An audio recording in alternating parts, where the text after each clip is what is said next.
Namaste children. Hope you all fine. In the last video I taught you about the geography second unit, tourism, isn't it? Okay, so in this video I am going to teach you civics unit 1, that is state government, மாநில அரசாங்கம். சரிங்களா, அதை பற்றி தான் இந்த வீடியோவில் நம்ம பார்க்க போகிறோம். So in the previous session itself I told you I will send the book back answers through link in your WhatsApp group. You can refer and mark for the book back answers. Okay children, so this lesson how it is given in your book appadina, it is given in a conversation passage, okay, between a teacher and students. So the conversation only is given as a content in this for this lesson. Okay, but now I am just explaining the content, not with the conversation.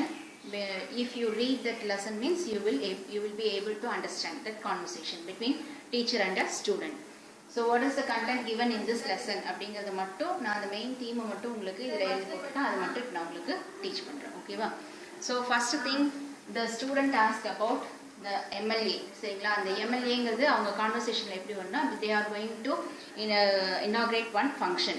So for that function they are going to invite one chief guest. Okay, that chief guest is the MLA of that area. Okay, so who is that MLA? அவங்க யார் MLA னா யார் அப்படின்னா யார் கேட்குறாங்க? Students டீச்சர்ஸை கேட்குறாங்க. Okay, that only so the teacher is going to explain about MLA. who is MLA அப்படிங்கிறது தான் உங்களோட இந்த lesson introduction part. Okay, so what about MLA? who is this MLA அப்படின்னா member of legislative assembly. Okay, MLA, the abbreviation for this MLA அப்படின்னா member of legislative assembly. இவங்க யாரால இவங்க appoint பண்ணப்படுறாங்க அப்படிங்கிறத நீங்க பார்க்க போறீங்க. Okay, these members were appointed by the election. சரிங்களா, தேர்தல் மூலமா இவங்க நியமிக்கப்படுறாங்க. எம்எல்ஏ எப்படி தேர்தல் மூலமா நியமிக்கப்படுறாங்க அப்படின்னா by the election process. அதாவது ஃபர்ஸ்ட் ஒரு சர்டன் ஏரியாவில் தொகுதி வாரியா என்ன பண்ணிக்குவாங்க, பிரிச்சுக்குவாங்க. அந்த தொகுதி வாரியா பிரித்து ஒவ்வொரு தொகுதியிலையும் ஒவ்வொரு கட்சியினர் அவங்களுடைய வேட்பாளரை நிறுத்துவாங்க. சரிங்களா, அந்த வேட்பாளர்களை யார் தேர்ந்தெடுக்க போறாங்க, அதுல எந்த வேட்பாளர் தங்களுடைய ஏரியாவுக்கு எம்எல்ஏவா இருக்கணும் அப்படிங்கிறத யார் தேர்ந்தெடுப்பாங்க? மக்கள். People is going to elect their MLA. Okay, this is the procedure for MLA அப்படின்னு சொல்லி கொடுத்துருக்காங்க. அதனுடைய இன்னும் டீட்டெயில் உங்களுக்கு புக்ல திரும்பவும் இன்னொரு பார்ட்ல கொடுத்துருப்பாங்க. that we will see. Okay, so legislative assembly. அடுத்தது பார்த்தீங்கன்னா என்னது? legislative assembly, அதாவது சட்டமன்றம். ஸோ சட்டமன்றம் அப்படிங்கிறது எங்கே ஏற்படுதுன்னா ஸ்டேட் லெவல்ல, மாநிலங்கள் அளவில் பார்த்தீங்கன்னா இந்த சட்டமன்றம் அப்படிங்கிறது இயங்குது. ஸோ இங்கே யாரெல்லாம் இருப்பாங்க? who will be the chief minister, then governor and all the council of ministers. சரிங்களா, அமைச்சர்கள். இவங்களால இந்த சட்டமன்றம் அப்படிங்கிறது இயங்கப்படுது. for the welfare of the here only all the இங்கே தான் பில் பாஸ் பண்ணுறது, அதை அந்த சட்டமாக அதை லாவாக அதை ப்ரொசீட் பண்ணுறது. அதுக்கப்புறம் மக்களுடைய வெல்ஃபேர் ஆஃப் பீப்புள், மக்களுடைய நலன்களுக்காக எடுக்கப்படக்கூடிய எல்லா முடிவுகளும் இங்கே தான் விவாதிக்கப்படுது அப்படின்னு சொல்கிறாங்க. Okay, then next the Saint George Fort. Okay, இந்த Saint George Fort பற்றி இந்த லெசனில் என்ன கான்வர்சேஷன் கொடுத்துருக்காங்க அப்படின்னா, it is the first English people, அதாவது ஆங்கிலேயர்களுக்காக ஆட்சி காலத்தில் முதல்ல கட்டப்பட்ட கோட்டை தான் இந்த செயின்ட் ஜார்ஜ் கோட்டை. இப்போ இது தமிழகத்தில் it is activated as the secretariat of Tamil Nadu, தமிழ்நாட்டினுடைய தலைமைச் செயலகமாக இது செயல்பட்டு இருக்கு அப்படின்னு சொல்றாங்க. ஓகேங்களா, ஸோ இந்த சட்டமன்றத்தில் பார்த்தீங்கன்னா என்னது, there may be 2 houses. ஜென்ரலாக பார்த்தீங்கன்னா இரண்டு அவைகள் இருக்கும். சரிங்களா, ஈரவை சட்டம் அப்படின்னு சொல்லுவாங்க. அது என்னன்னா அப்பர் ஹவுஸ், இன்னொன்று லோயர் ஹவுஸ், மேலவை கீழவை அப்படின்னு சொல்லுவாங்க. பட் இன் தமிழ்நாட்டில் பார்த்தீங்கன்னா we have only lower house, கீழவை மட்டும்தான் இருக்கு. நம்ம அதனால அது என்னது இது பைலேட்ரல் சொல்லுவாங்க. ஃபெடரல் சிஸ்டம் ஆஃப் கவர்மெண்ட் அப்படின்னு சொல்லுவாங்க. ஃபெடரல் சிஸ்டம் ஆஃப் கவர்மெண்ட் அதாவது இந்த Appar house and lower house. But Tamil Nadu பொறுத்த வரைக்கும் it is we have only lower house form of government only. கீழவை சட்டமன்றம் மட்டும்தான் நம்மளுடைய சட்டமன்றத்தில் இருக்கு. தென் இன்னொன்று பார்த்தீங்கன்னா கவர்மெண்ட் இப்போ இந்தியாவில் பொதுவாக பார்த்தீங்கன்னா எப்படி நம்ம கவர்மெண்ட்டை பிரிக்கிறாங்கன்னா One is state government and another one central government. இது உங்களுக்கே தெரிஞ்சிருக்கும் இல்லையா? அதாவது நம்ம நாட்டினுடைய எல்லா மாநிலங்களையும் நிர்வகித்து ஒரு சில முக்கியமான விஷயங்களை மட்டும் தன்னுடைய பொறுப்பிலேயே வச்சு நிர்வாகம் செய்யக்கூடியது சென்ட்ரல் கவர்மெண்ட். ஓகேங்களா? ஸோ ஒவ்வொரு மாநிலத்துக்கும் தனி அரசாங்கம் இருக்கும். அதுதான் வந்து என்னன்னு சொல்றாங்க, ஸ்டேட் கவர்மெண்ட் அப்படின்னு சொல்றாங்க. சரிங்களா? ஸோ ஸ்டேட் கவர்மெண்ட்னா என்னன்னு தெரியும், சென்ட்ரல் கவர்மெண்ட்னா உங்களுக்கு இப்போ என்னன்னு தெரியும். தென் இதில் இப்போ state government, now we will see about the state government. So இப்போ இந்த சென்ட்ரல் கவர்மெண்ட் இது வரைக்கும் நம்ம அந்த பாயிண்ட்ஸ் பார்த்துருக்கோம். ஸ்டேட் கவர்மெண்ட்ல யார் இருப்பாங்க அப்படின்னா கவர்னர் அண்ட் சீஃப் மினிஸ்டர். உங்களுக்கே தெரியும். ஸோ கவர்னருடைய வேலை என்ன, what are the functions of governor? So he is the head of the state. இவர் தான் வந்து ஒரு மாநிலத்தின் தலைவர் அப்படின்னு சொல்றாங்க. But he works under the nominal level. அதாவது ஒரு பெயரளவுல வந்து இவருக்கு மிக முக்கிய பொறுப்புகள் கொடுக்கப்படுறதாகவும், ஆனா வந்து உண்மையான பொறுப்புகள் எல்லாமே யார்கிட்ட போய் அடங்கிடுது, சீஃப் மினிஸ்டர், முதலமைச்சர் கிட்ட போய் சேருது. ஓகேங்களா? ஸோ கவர்னர் இவருடைய பீரியட் பார்த்தீங்கன்னா 5 years. ஓகே, ஸோ இவருடைய பதவி காலம் அப்படின்னா அது 5 ஆண்டு காலம். So who will appoint this governor for each state? ஒவ்வொரு ஸ்டேட்டுக்கும் கவர்னரை வந்து யார் அப்பாயிண்ட் பண்ணுவாங்க அப்படின்னா the president of India. இந்தியாவின் குடியரசுத் தலைவர் தான் என்ன பண்ணுவாங்க, they will appoint governor for each state. Okay, so அடுத்து பார்த்தீங்கன்னா என்னது, சீஃப் மினிஸ்டர். இவருடைய காலகட்டமும் என்னது, 5 ஆண்டு காலகட்டம் தான். இவர் கட்சியை சார்ந்த அமைச்சர்களை வந்து தன்னோட இணைந்து செயல்பட வைப்பாரு. அதோட அந்த மாநிலத்துக்கு தேவையான அதாவது நலத்திட்டங்கள், அப்புறம் நிறைய ஸ்கீம்ஸ் இன்ட்ரடியூஸ் பண்றது, நிறைய கொள்கை திட்டங்களை வந்து இன்ட்ரடியூஸ் பண்றது, அதை வந்து செயல்முறைப்படுத்துறது, இது எல்லாமே வந்து யாருடைய வேலை, சீஃப் மினிஸ்டருடைய வேலையா இருக்கு. ஓகேங்களா? ஸோ இப்போ நம்ம சொல்லியிருக்கிறோம் எம்எல்ஏ அப்படிங்கிறவங்க எப்படி வந்து அப்பாயிண்ட் பண்ணுவாங்கன்னா, நான் முன்னாடியே சொல்லியிருக்கிறேன், மக்கள் வந்து ஒவ்வொரு தொகுதியிலையும் ஒவ்வொரு கட்சி வேட்பாளர் நிறுத்துவாங்க. அதில் தங்களுக்கு வந்து தேவைப்படுற அந்த ஒரு எம்எல்ஏக்கு ஓட் போட்டு அந்த ஓட் முறையில் தான் வந்து இந்த எம்எல்ஏக்கள் என்ன பண்ணுறாங்க, அப்பாயிண்ட் பண்ணுறாங்க. அண்டு இதில் பார்த்தீங்கன்னா ரூலிங் பார்ட்டி அண்ட் அப்போசிஷன் பார்ட்டின்னு 2 கொடுத்துருக்கேன். என்னது, அதாவது மெஜாரிட்டியான கட்சி, மெஜாரிட்டியாக வந்து எந்த கட்சியினர் ஜெயிச்சிருக்காங்களோ அவங்கள வந்து இந்த மாநிலத்தை வந்து நீங்கள் ஆட்சி செய்யுங்க அப்படின்னு சொல்லி யார் அழைப்பு விடுப்பாங்க, கவர்னர் அழைப்பு விடுப்பார். அப்போ அந்த மெஜாரிட்டி பார்ட்டிலேருந்து ஒரு பர்சனை தேர்ந்தெடுத்து தலைவராக தேர்ந்தெடுத்து அவரை தான் நம்ம யாராக நியமிக்கிறோம், சீஃப் மினிஸ்டர், முதலமைச்சராக நியமிக்கிறோம். சரிங்களா? ஸோ அதுதான் இதில் கொடுத்துருக்காங்க.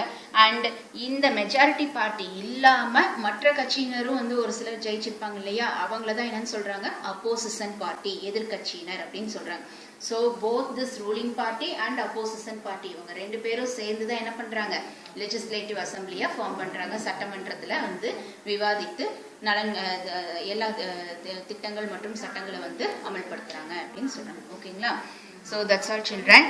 அண்டு இதில் இதுதான் the same thing what I explained is given in the conversation passage. இங்க பார்த்தீங்கன்னா புக்கில் வந்து ஒரு டீச்சர் அண்ட் ஸ்டூடெண்ட் வந்து ஸ்டூடெண்ட்ஸ் வந்து கேள்வி கேட்டு அதுக்கு வந்து டீச்சர் அதற்கான ஆன்சரை கொடுக்குற மாதிரி கான்வர்சேஷனில் தான் கொடுத்துருக்காங்க. So if you read this lesson you will understand what are all the things I told. ஓகேங்களா? Then the next thing you have to see that the 3 main organs of the state government, அதாவது மாநில அரசாங்கத்தினுடைய ஒரு 3 முக்கிய அங்கங்கள் எது அப்படின்னா, one is legislature, second one executive and third one judiciary. So legislature அப்படின்னா என்ன, சட்டமன்றம். நம்ம ஆல்ரெடி பார்த்தோம், சட்டமன்றம் அப்படின்னா மேலவை மற்றும் கீழவை இருக்கக்கூடிய அந்த எம்எல்ஏக்கள், then MP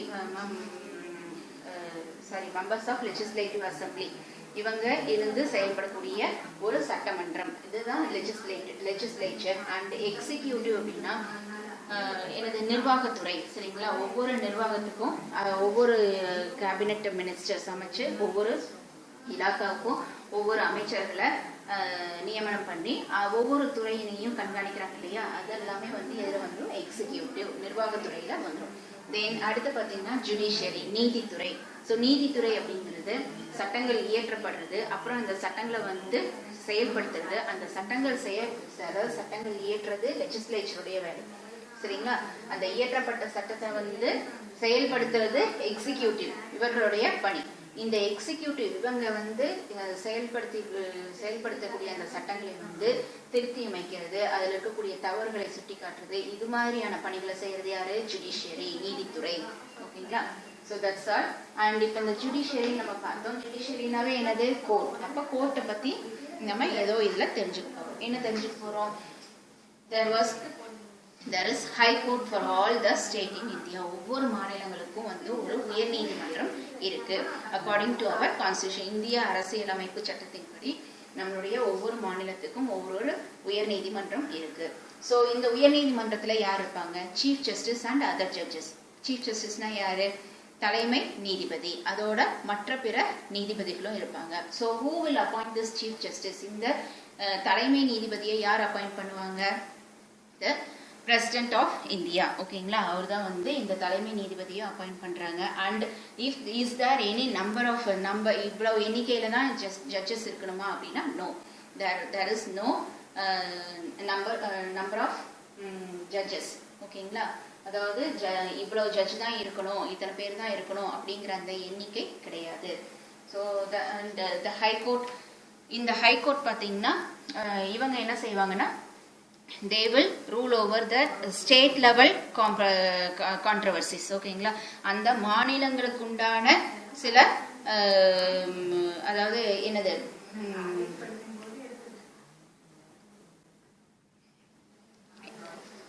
yes, state level judicial, அதாவது the high courts are the highest judicial organ at the state level. State high courts have jurisdiction over the whole state. அந்த மாநிலங்கள் முழுவதுமே வந்து அதுல வரக்கூடிய சில கேசஸ் எல்லாம் வந்து யாரு பார்ப்பாங்க அப்படின்னா இந்த ஹைகோர்ட் பார்ப்பாங்க. Okay, so they don't exceed from their state. அந்த மாநிலத்தில இருந்து அடுத்த மாநிலத்திற்கு உண்டான சில விஷயங்கள்ல இவங்க தலையிட மாட்டாங்க. தே work at the state level. That's all. Then so இந்த சீஃப் ஜஸ்டிஸ் இவருடைய ஏஜ் பார்த்தீங்கன்னா என்னது? 62 இயர்ஸ். ஓகேங்களா? அவருடைய 62வது வயது வரைக்கும் வந்து சீஃப் ஜஸ்டிஸ் அவருடைய பதவியில இருக்கலாம். தென் இன்னும் 2 பேர் கவர்னர். இவருடைய கவர்னரா இப்ப சப்போஸ் நீங்க கவர்னரா ஆகணும் இல்ல சீஃப் மினிஸ்டரா ஆகணும் அப்படின்னா உங்களுக்கு ஒரு சில தகுதிகள் இருக்கும். அது என்னன்னா அப்படின்னா if you want to be a governor அப்படின்னா you should attain the age of 35. நீங்க 35 வயது நிறைந்தவர்களா இருக்கணும், முடிவடைந்தவர்களா இருக்கணும். And also you should be and Indian citizenship, ஒரு இந்திய குடிமகனா இருக்கணும். அதோட you should be consider as இந்த ஹை போஸ்ட், அதாவது நீங்க ஒரு உயர்ந்த மனிதரா ஏதாவது ஒரு நல்ல பணியில இருந்தவரா இருக்கணும். அதோட ஆனா எந்த ஒரு அரசாங்க உத்தியோகத்திலையும் நீங்க இருக்கக்கூடாது. இதெல்லாம் தான் என்னது the qualifications for governor. Okay, and to become a chief minister, இதுவே நீங்க ஒரு முதலமைச்சரா இருக்கணும் அப்படின்னா you should have completed 25 years of age. நீங்க 25 வயது நிறைந்தவர்களா இருக்கணும். and you should be an MLA, நீங்க வந்து ஒரு தொகுதியினுடைய ஒரு MLA-வாவும் இருக்கணும். சரிங்களா? ஆர் சப்போஸ் இப்போ நம்ம தமிழ்நாட்டில் பார்த்தீங்கன்னா கீழவை லோயர் ஹவுஸ் மட்டும்தான் இருக்குது. ஆனால் இன்னும் ஒரு சில ஸ்டேட்லலாம் பார்த்தீங்கன்னா மேலவை இருக்கு. அப்படி அந்த மேலவை இருக்கக்கூடிய ஒரு சட்டமன்றமா இருக்குது அப்படின்னா நீங்க MLA-வா இருக்கலாம், ஆர் அதர்வைஸ் MLC அப்படியாவும் இருக்கலாம். ஸோ இது ரெண்டுல ஏதோ ஒரு பகுதி இதுல பதவியில நீங்க இருக்கணும். And that's all children. So this is all given in your book about this state government. So state கவர்மெண்ட்ல MLA எப்படி வந்து தேர்ந்தெடுக்கப்படுறாங்க, தென் அதாவது சட்டமன்றம்னா என்ன, அங்கே யார் இருப்பாங்க, governor, chief minister and council of ministers அப்படிங்கிறத நம்ம பார்த்தோம். இங்கே வந்து என்னெல்லாம் செயல்படுத்துவாங்க அப்படிங்கிறத பார்த்தோம், விவாதங்கள் நடக்கிறோம் அப்படிங்கிறத பார்த்தோம். தென் செயின்ட் ஜார்ஜ் கோர்ட், இந்தியா அதாவது தமிழ்நாட்டினுடைய தலைமைச் செயலகமாக செயல்பட்டு இருக்க இந்த செயின்ட் ஜார்ஜ் கோர்ட்டை பற்றி நம்ம பார்த்துட்டோம். தென் ஃபெடரல் சிஸ்டம் ஆஃப் கவர்மெண்ட், அதாவது நம்ம தமிழ்நாட்டில் பார்த்தீங்கன்னா மேலவை கீழவை அப்படிங்கிறதுல அந்த கீழவை மட்டுமே இருக்கக்கூடிய ஒரு சட்டமன்றம் அப்படி இருக்குது அப்படிங்கிறத பார்த்துட்டோம். Then what about state and central government அப்படிங்கிறத பார்த்துச்சு. தென் இந்த state level how the high court works அப்படிங்கிறதையும் நம்ம லாஸ்ட்டாக பார்த்துட்டோம். And what are the functions of governor, what are the functions of chief minister அப்படிங்கிறத பார்த்தாச்சு. And who are the ruling party and what are their function and who are the opposition party and what do they do அப்படிங்கிறத we learned. And at last we read the 3 main organs of the legislative assembly. Okay, so what are the three main organs of our government, of our state government? Legislature, executive and judiciary. So that's all, children. If you go through this unit once, if you read this lesson in your book, means you will be able to understand and capture all my points what I taught you now. Okay. So இப்போ நான் நடத்தினது எல்லாமே உங்களுக்கு இன்னும் நல்லா புரியணும் அப்படின்னா நீங்கள் இந்த லெசனை இந்த கான்வர்சேஷன் மெத்தட்லேயே அப்படியே ஒரு வாட்டி ரீட் பண்ணி பார்த்தீங்கன்னா உங்களுக்கு இப்போ நான் சொன்ன இந்த பாயிண்ட்ஸ் எல்லாமே டீச்சர் வந்து ஸ்டூடெண்ட்ஸ் கேட்ட கேள்விக்கு கொடுத்த ஆன்சராக இப்போ நான் எல்லாமே சொல்லியிருக்கேன். ஓகேங்களா? So refer this along with this video. Okay, open your book and go through this ones. That's all, children. So book back answer I will send you through WhatsApp link. Thank you. Dhanyawad.